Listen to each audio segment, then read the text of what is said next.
নরসিংদী পল্লী বিদ্যুৎ সমিতির এফডিআর-এর কোটি টাকা আত্মসাতের প্রমাণ পাওয়ায় south Bangla agriculture and commerce ব্যাংকের সাবেক 2 কর্মকর্তার বিরুদ্ধে মামলার সুপারিশ করেছে দুর্নীতি দমন কমিশন। বুধবার দুপুরে দুদক কার্যালয়ে এক সংবাদ সম্মেলনে এ তথ্য জানান সংস্থাটির জনসংযোগ কর্মকর্তা আক্তারুল ইসলাম। তিনি বলেন, south Bangla agriculture and commerce ব্যাংকের বাবুরহাট শাখার 2 কর্মকর্তা নাজমুল হক খান এবং মোহাম্মদ মাসুদুল হক যোগসাজশে তাদের ব্যাংকে থাকা নরসিংদী পল্লী বিদ্যুৎ সমিতির মিটার রিভলভিং ফান্ডের এফডিআর-এর 1,26,00,000 টাকা আত্মসাতের প্রমাণ পেয়েছে দুদক। অভিযুক্ত 2 কর্মকর্তার বিরুদ্ধে মামলা করার সুপারিশ করেছে সংস্থাটি বলে জানান তিনি।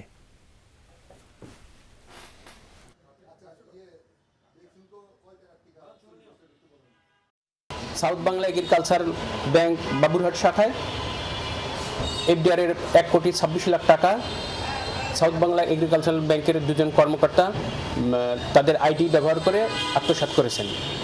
দুর্নীতি দমন কমিশন এই অভিযোগ পাওয়ার পর অনুসন্ধানকারী কর্মকর্তা তাদের প্রতিবেদন দাখিল করেছেন।